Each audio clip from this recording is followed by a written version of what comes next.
Let's jump right into this explainer. Today we're taking a completely calm, systematic approach to moving your business from a vague, floating idea into a formal reality. We'll be pulling some really fantastic insights from Jonathan Reed's book, Start a Business from Zero, Build Skills, Change Behavior, Create Stability. So if you've ever felt that familiar knot in your stomach just thinking about paperwork, state registrations, or legal forms, well, you are in exactly the right place. Step into my digital office. Because today, as your mentor, my goal is to show you that business registration isn't some massive, terrifying monster hiding under your bed. It's really just a highly predictable sequence of small tasks.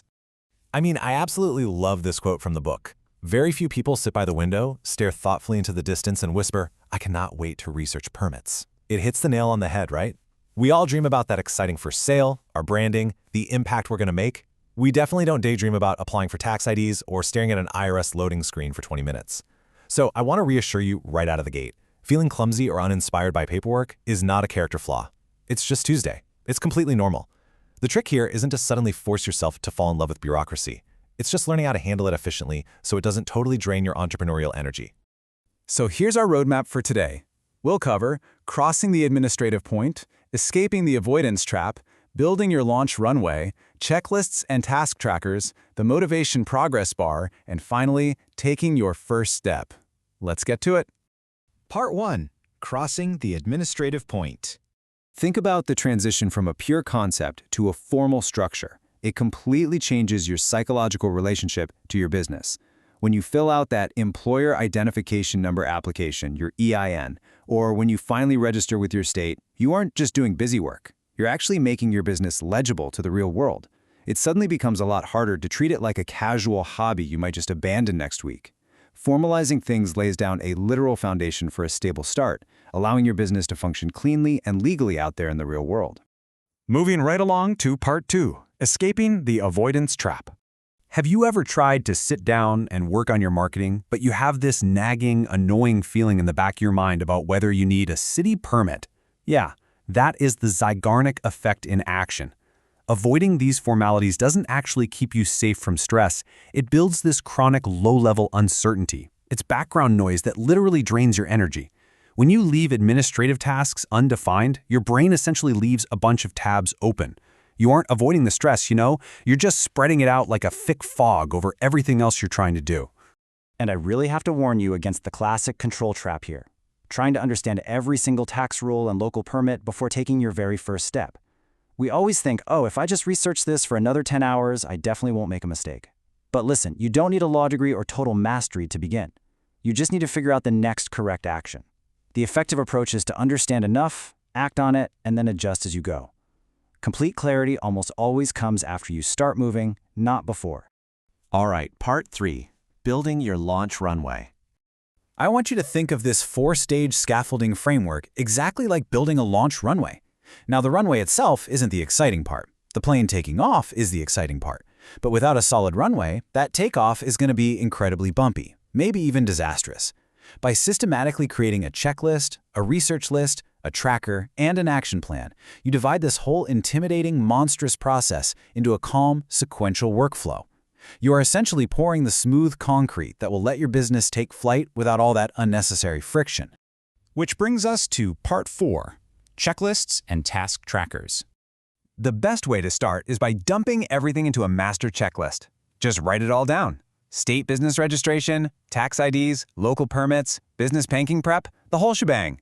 Once it's out of your head, sort those items into 3 incredibly simple categories based on urgency: immediate action needed, needs research, and done. By stripping the immediate, urgent tasks away from that general fog of anxiety, you'll quickly realize something huge. A lot of your stress isn't actually about the sheer volume of work. It's simply the stress of not knowing the status of your work. Let's break down a specific template that helps you map out all these unknowns without you needing to become a legal expert in one sitting. Just create 3 columns. First, what I know I need, like an EIN or filing LLC articles of organization. Second, what I may need, like a sales tax permit or a DBA. And third, what I need to verify, like double-checking if your specific neighborhood zoning allows home-based businesses. Setting it up this way massively reduces panic. Instead of feeling like you're failing because you don't know everything, you're succeeding by creating a highly structured map of exactly what needs to be researched. Now, a task tracker? This is your ultimate relief tool. Why? Because it completely removes the exhausting burden of having to remember details. Your memory is a terrible project management system. If you're relying on your own brain to remember that you need to follow up on a city permit by this Friday, you are wasting incredibly valuable cognitive energy. So, put the item, its status, the exact web link of where the form lives, the next physical step, and the deadline right into the tracker.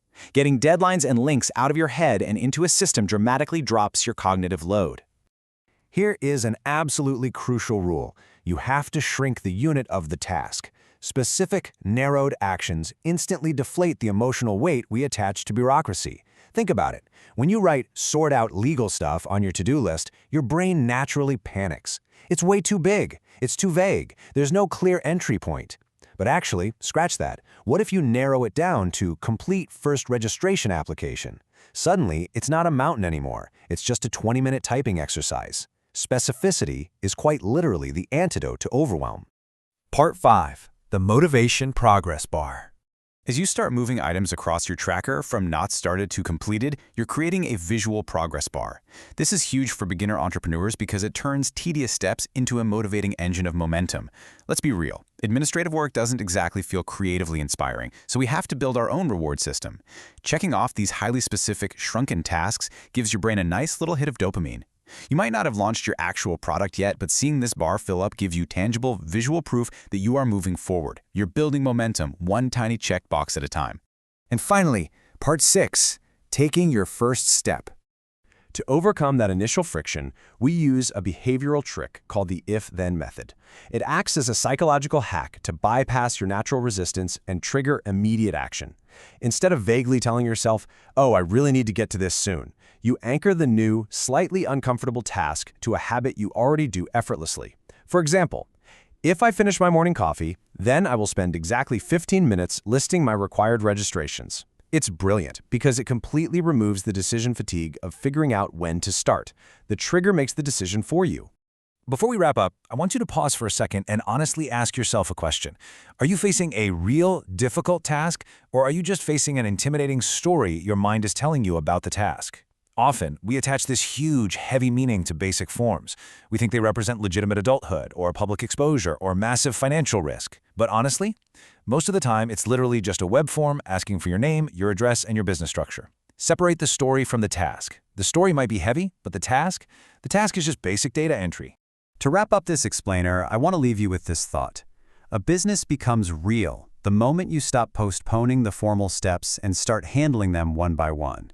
Embracing this calm, systematic sequence is exactly how ideas become operational. You are laying the groundwork for your business to exist, and more importantly, to thrive in the real world. So, my question to you is, what small, hyper-specific step are you going to take today?